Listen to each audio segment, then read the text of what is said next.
Dominio y rango de las funciones. Imaginemos lo siguiente. Tenemos una máquina exprimidora de naranjas. Dicha máquina posee un detector de calidad, de tal manera que cada vez que ingresa una naranja el detector va a evaluar sus características. Si la naranja cuenta con las características óptimas, la máquina hará el proceso de transformación y la convertirá en jugo.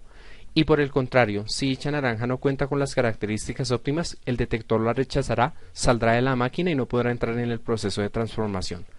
De esta manera tenemos dos grupos de naranjas. El primero de ellos corresponde a aquellas naranjas que cumplen con los requisitos mínimos para hacer jugo, y el segundo grupo corresponde a aquellas naranjas que no cumplen con las características. En una función podemos hacer la misma analogía. Podemos ver la función como una máquina transformadora, la cual va a evaluar ciertas características de los números, y si se determina que es un número válido para ser evaluado por la función, pasará a ser transformado por la misma.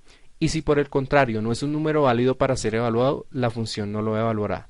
Dichos números que son válidos para ingresar en la función es lo que corresponde al dominio, es decir, son aquellos que pueden ser evaluados y transformados por una determinada función, mientras que los números que no son válidos para ser evaluados por la función son números que tienen que ser excluidos del dominio.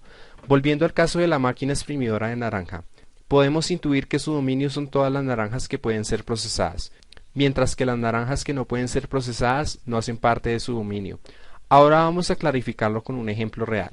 La función que va a evaluar los números será y igual a raíz de x. Para que dicha función pueda evaluar un número debe cumplirse una condición y es la siguiente. No pueden haber raíces pares de números negativos. Esto lo podemos observar incluso en la calculadora. Si queremos hallar la raíz cuadrada de un número negativo nos saldrá error matemático. Por consiguiente, los números que serán evaluados por la función serán todos aquellos mayores o iguales a 0. Todos aquellos que sean negativos serán rechazados por no cumplir con la condición. Por lo tanto, el dominio de esta función son todos los números reales mayores o iguales a 0. Veamos otro ejemplo. La función ahora es y igual a 1 sobre x. Por regla general sabemos que no podemos dividir por 0. Por consiguiente, la condición que deben cumplir los números para ser evaluados es que no sean 0. Por lo tanto, en este caso podrán ser evaluados todos los números con excepción del número 0. Así podemos concluir que el dominio de esta función son todos los números reales desde menos infinito hasta infinito, sin incluir el número 0. Para finalizar, veamos otra función. La función ahora es y es igual a x al cuadrado. Como podemos observar, esta función no posee ninguna raíz cuadrada y la variable x tampoco se encuentra localizada como denominador de ningún fraccionario. Por lo tanto, x puede ser cualquier número. De esta manera podemos ver que en el caso de esta función los números no tienen que cumplir ninguna condición específica. Por lo tanto, el dominio son todos los números reales. En conclusión, podemos decir que el dominio de una función corresponde a todos los valores x que pueden ser evaluados. Gráficamente también podemos observar el dominio de una función. Basta con mirar qué valores puede tomar la función con respecto a x. Si miramos las gráficas de las tres funciones que evaluamos, podemos observar los valores que cada una de ellas puede tomar en x, y ver que efectivamente el dominio concuerda con el análisis que habíamos hecho con cada una de ellas anteriormente. Ahora imaginemos la siguiente situación. Tenemos nuevamente una exprimidora, pero ahora esta máquina está capacitada para hacer jugo no solamente de naranja, sino también de limón y mandarina. Y ahora todas las frutas que entran en la máquina han sido seleccionadas previamente, de tal manera que todas son de primera calidad. Por lo que el detector de esta máquina determina de acuerdo a la forma y la textura si se trata de una naranja, un limón o una mandarina, y lo va clasificando en diferentes compartimentos. Adicionalmente, si por accidente a la máquina se le inserta otra fruta diferente de estas tres, el detector tiene la capacidad de rechazarla para que no sea procesada.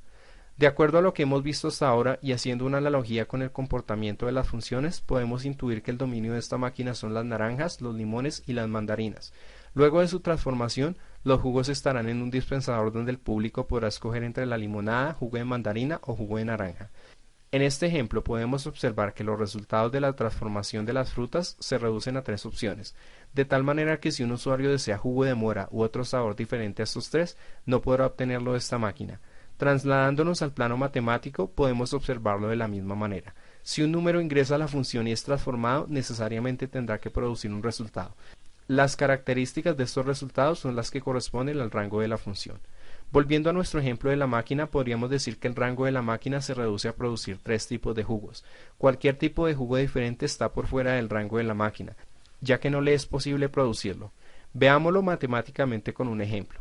Vamos a tomar nuevamente la función y es igual a x al cuadrado. Como lo habíamos observado anteriormente, el dominio de la función eran todos los números reales. Sin embargo, al observar los resultados que se obtienen de esta función, vemos que todos estos resultados son positivos.